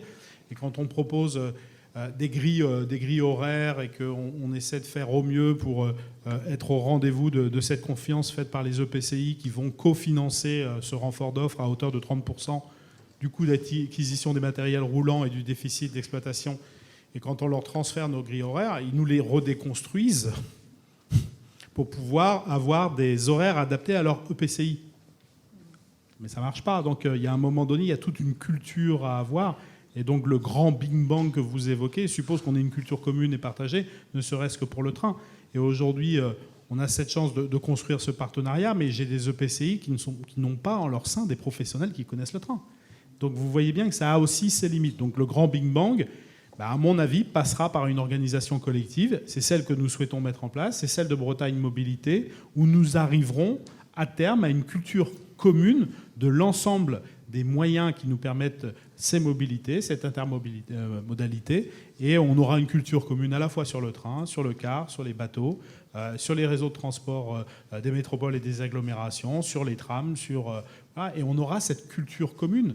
Aujourd'hui, la France, elle est silotée, et on le doit aux compétences qui ont été données aux collectivités, et malgré tous les efforts que nous faisons, il nous faudra un peu de temps pour arriver à cette culture commune, parce que c'est un jardin à la française qu'il nous faut organiser au mieux, d'où ce qu'on pousse ce syndicat qui doit nous permettre d'arriver à cette culture commune. Et ensuite, ce qu'attend l'usager, c'est le billet unique et c'est les mobilités sans couture. Alors on va prendre une autre question. Je crois que j'avais vu une main se lever. Oui, bonjour, merci. André Brotteau, ancien de Vinci Autoroute en retraite et passionné par les déplacements longs du quotidien. J'ai deux questions. L'une, j'ai l'impression qu'on n'a pas de référentiel sur le pôle d'échange multimodal, le parc relais, c'est quoi? Est-ce qu'il y a quelque chose qui permet de définir ça? J'aurais beaucoup de choses à dire dans la suite de ce qu'a dit Madame Perrenne sur mes expériences usagées à Saint-Brieuc, le pôle multimodal, très bien. Les 500 derniers mètres sur les bas-côtés de la route, alors là, ça va pas du tout, hein, du côté de Paimpol avec Breisgau. Dax, très bien. Bordeaux-Saint-Jean, je ne voudrais pas gâcher l'ambiance. Et la deuxième question, M. Cazel a cité mes travaux sur Grenoble et je le remercie. Ce qui est important, on n'en parle pas beaucoup. On parle beaucoup du rabattement à l'amont dans les périphéries. Comment fait-on pour rejoindre la gare ou la ligne de car express? Mais on parle très peu de la diffusion à l'aval. La grande force du modèle grenoblois, des modèles d'autocar express, c'est que s'ils ne concernent pas le TER, c'est parce qu'à l'aval, les arrêts sont très bien choisis. Et ils sont très bien choisis parce que la plupart des aménités dans les villes ont été dispersées après la Deuxième Guerre mondiale. Le CHU est assez loin de la gare, le centre administratif, les emplois. Quand on est à Matabio à Toulouse, on est loin de Blagnac. Or, il y a beaucoup d'emplois à Blagnac. Et quand on regarde la part modale des gens qui vont bosser à Toulouse, on obtient 20%, qui font beaucoup de kilomètres, hein, et ceux qui vont à Blagnac, c'est 5 fois moins. Voilà, donc est-ce qu'il y a des réflexions sur la diffusion à l'aval, un peu comme il y en a beaucoup actuellement sur le rabattement à l'amont? Merci. Alors, il y a deux questions. Moi, je veux bien rebondir sur ce que vient de dire André. D'abord, je rappelle qu'on a fait Massy, Brissoux-Forges-Massy ensemble, et qu'à l'aval, on a quand même eu des sujets parce qu'on avait rencontré le succès très vite et très rapidement, mais que ça s'est bien fluidifié. Et rappeler ce que dit André quand même, qui est important, c'est-à-dire qu'il ne faut pas se tromper. Quand on parle des longues distances, on parle de 2% des transports. Et quand on parle d'aller au travail, c'est 98% des mobilités du quotidien. Et c'est ça l'enjeu. L'enjeu, il est là. Et quand on fait une ligne de car express, on fait de la fréquence du cadencement. Brissoux-Forges-Massy, c'était 5 minutes en heure de pointe, hein, donc vous ne vous posez pas trop la question de est-ce que je l'ai raté, pas raté. Vous arrivez, vous posez votre voiture dans le P+R, et qui est souvent trop petit, parce que le succès, on voit bien qu'on le rencontre. C'est pareil sur Bordeaux-Créon, on est à 15 minutes, donc on sait que 15 minutes après, si on le rate, donc en fait, on attend 7 minutes et demie. C'est pas grand-chose, fondamentalement. Donc voilà, il y a des choses à faire sur les heures de pointe qui sont importantes, et c'est la garantie du succès. Je le répète, il faut éviter les multiples arrêts, parce que ça n'a pas de sens. Il faut faire des distances rapides. On sait que le déplacement moyen quotidien, c'est 40 km par jour. Eh bien, il faut répondre à ça. Il y a évidemment nous, on travaille sur la signalétique, on travaille sur comment on fluidifie. Mais je crois qu'on peut encore beaucoup progresser, à la fois sur les P+R et à la fois sur les pôles d'échange de mobilité. Il y a des logiques de sécurité aussi qui sont attenantes. On a souvent des endroits qui peuvent être exigus, qui ne sont pas faciles à manœuvrer pour nos conducteurs et nos conductrices. Et on peut travailler ça. Et je pense qu'il y a tout un pan là à développer en termes d'études de fluidité. On sait faire les datas vous savez les faire sur les gares, chez Gares et Connexions. On sait le faire sur les pôles d'échange routiers également. On voit bien aussi que quand on parle car Macron, tout de suite on s'intéresse à comment on gère les pôles d'échange routiers. Et donc il y a un pan là-dessus qui est encore, à mon avis, sous-étudié, qui est intéressant à regarder. Et puis si on parle du vélo, juste rappeler quelques chiffres quand même. 3% des kilomètres en vélo. Le vélo, c'est quand même de la courte distance. Donc 3% des kilomètres du quotidien sont faits en vélo. Vous avez cité l'exemple des Pays-Bas. En fait, quand on regarde en pourcentage, en kilomètres, en part modale en kilomètres, c'est 8% sur Amsterdam, par exemple. Et c'est effectivement 40% en déplacement. Donc il faut remettre ça au bon endroit. Et on a toujours à Amsterdam 75% de mobilité de kilomètres en voiture. Donc mettons le sujet au bon endroit. Il est tout à fait complémentaire. Il est important quand on voit qu'une ville comme Niort met 1700 vélos en location longue durée et en VLC. Quand chaque agglomération de ville moyenne ou de métropole qui développe son offre éducative a des étudiants, les étudiants sont hyper sensibles au vélo en libre accès ou en location courte durée. Donc il y a tous ces enjeux-là. Il faut faire cohabiter tout le monde. Il faut avoir des endroits sécurisés pour tout le monde.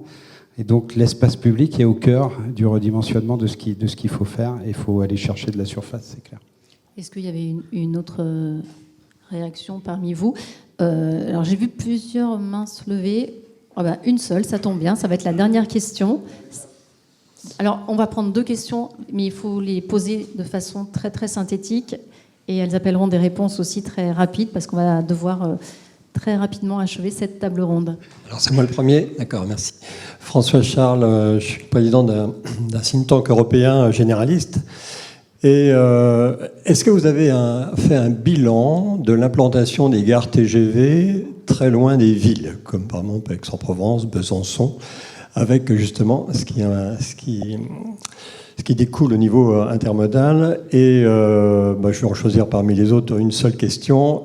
Est-ce que la concurrence, finalement la concurrence qui arrive dans nos gares, fait bouger les lignes? Merci. Et on va prendre tout de suite la deuxième question.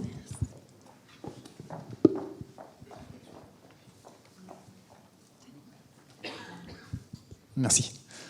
Alexandre Pouquiza, je suis consultant dans les transports et je suis surtout parisien, métropolitain comme beaucoup d'entre nous. En période électorale, c'est le moment où, de temps en temps, on reparle de ces oubliés qui sont ceux des ruralités. Et du coup, on parle beaucoup de SERM et de transports alternatifs dans les villes. Mais que peut-on proposer pour avoir des alternatives à la voiture dans ces territoires un peu oubliés ? Ok, très bien. Alors, on va commencer par l'implantation des gares TGV. La deuxième question, elle est très large. Et alors, je dois faire faudra y répondre rapidement. Donc, je vais essayer de répondre court. Donc, en tout cas, côté Gares et Connexions, on n'a pas fait de bilan. Par contre, ce qu'on fait, c'est qu'on le disait tout à l'heure, on suit l'évolution de nos gares en termes de fréquentation, de nombre de voyageurs, mais on n'a pas fait de bilan. Vous aviez un deuxième point qui était sur la concurrence et ce que ça a impacté, je crois, sur les gares. Alors la concurrence pour les gares, c'est surtout des nouveaux clients que nous accueillons dans nos gares et dans les pôles d'échange multimodaux. Et ce qui est sûr, c'est que l'arrivée de nouveaux opérateurs, combinée à l'essor de l'intermodalité, nous demande à re-questionner nos gares en termes de fonctionnalité. C'est-à-dire que c'est davantage l'intensification en termes d'offres, en termes d'usage, la mobilité de bout en bout, on l'a vu tout à l'heure, qui nous fait repenser la gare et les pôles d'échange multimodaux dans ses fonctionnalités, mais qui nous fait repenser y compris parfois jusqu'au quartier de gare, puisqu'on va avoir des zones de foncier nécessaires si on a plus d'offres, si on a plus de voyageurs, pour avoir un pôle d'échange multimodal qui soit dimensionné à la hauteur de l'offre et des opérateurs qu'on aura dans nos pôles d'échange multimodaux. Et juste, Jean-Émile Mougenot, sur l'ouverture à la concurrence, l'arrivée de la concurrence, est-ce que ça risque pas de complexifier un petit peu le paysage, à votre avis? J'avais envie de vous répondre sur les petites lignes. Ah, bah, vous pouvez aussi, mais répondez-moi sur les deux. Et puis après, je donnerai la parole à Didier Cazel. Pourquoi non? Non.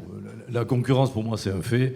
On est dedans à fond. Maintenant, je me pose plus ce genre de questions. On essaye de traiter les sujets. Il y a des segmentations, des fragmentations de marchés différentes. Mais voilà, quoi. Je veux dire, moi, j'ai pas... et puis, ça fait déjà depuis 2019 que c'est ouvert, côté ferroviaire, en tout cas, pour le TER, je parle. Ça vient aussi sur le SLO. Donc, pour moi, c'est plus un sujet, on est vraiment dedans. Donc j'ai envie de répondre, si vous le voulez bien, sur les petites lignes et la ruralité.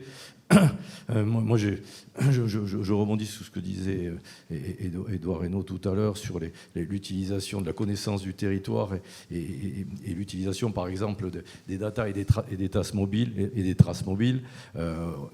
On peut apporter des réponses, mais elles sont très variées sur les petites lignes. Il y a des réponses... plusieurs parlaient de transport à la demande, de train plus vélo, par exemple. La région Centre-Val de Loire fait du Rémi plus autopartage aussi. Voilà, enfin, il y a tout un tas de dispositifs. Il y a une foultitude de dispositifs dont certaines n'entrent pas dans mon champ d'action. Côté SNCF Voyageurs, on se met en situation d'apporteur de solutions. Il y a des petites lignes ferroviaires qui existent encore, qui vivent pas forcément très bien. Et quand, justement, on identifie qu'il y a une capacité de déplacement, un potentiel de déplacement, à ce moment-là, nous, aujourd'hui, on travaille pour apporter des solutions d'exploitation beaucoup moins coûteuses, avec des mobiles beaucoup moins lourds, donc ils attaquent moins l'infrastructure, ils coûtent moins cher, ils demandent moins de signalisation, ils permettent d'emporter juste ce qu'il faut en termes de voyageurs, ils pourront même peut-être à un moment donné automatiser. Voilà, on se positionne en apporteur de solutions en fonction des besoins des populations et bien sûr sous l'égide et sous la direction des autorités organisatrices. Didier Cazel. Non, moi je peux simplement témoigner que nos collectivités, qu'elles soient régions ou que ce soit agglo, se saisissent vraiment dans le temps de ces sujets d'accès au transport public dans les territoires ruraux. Alors donc une réponse qu'on cite souvent, c'est le transport à la demande, avec soit le rabattement vers une offre de transport régulière, soit effectivement du point à point, notamment aux heures extrêmes, vers des zones d'activité ou pour prendre le premier ou le dernier TGV. Et en tout cas, d'un point de vue quantitatif, ce que on voit au plan national, c'est qu'on a une croissance de l'offre de transport à la demande qui est de l'ordre de 10 à 15% par an. Ce qui traduit quelque part que de plus en plus, ces notions de zone blanche de mobilité qui avaient été identifiées à l'époque dans la loi Homme sont en phase de réduction. Alors, il en reste quelques-uns encore, mais en tout cas, je pense que les sujets de solutions de transport public sur les zones rurales est quand même de plus en plus adressé. Et le mot de la fin, Moi, c'était vraiment pour la concurrence, mais c'est parler un peu au nom de la région. La concurrence pour le service du quotidien, ça ne va pas du tout changer les horaires, parce que la personne qui décide l'horaire et la personne qui décide le service, c'est la région, c'est pas l'opérateur. Voilà. Donc je pense qu'il n'y aura pas de difficulté. Et ce qu'on peut espérer par contre, c'est que la concurrence, par l'émulation que ça a provoqué, ça fera plus de trains, peut-être plus de cars, et donc ça sera plus facile d'organiser l'intermodalité s'il y a plus d'offres. Mais voilà, ne pas confondre concurrence et puis des organisations, parce que oui, il y a un chef de file, c'est la région. On termine cette table ronde sur ce mot d'espoir, donc en espérant qu'avec la concurrence, avec toutes les évolutions, il y aura plus d'intermodalité et de facilité de déplacement pour les voyageurs. Merci beaucoup à tous d'avoir été avec nous cet après-midi pour ces échanges très intéressants.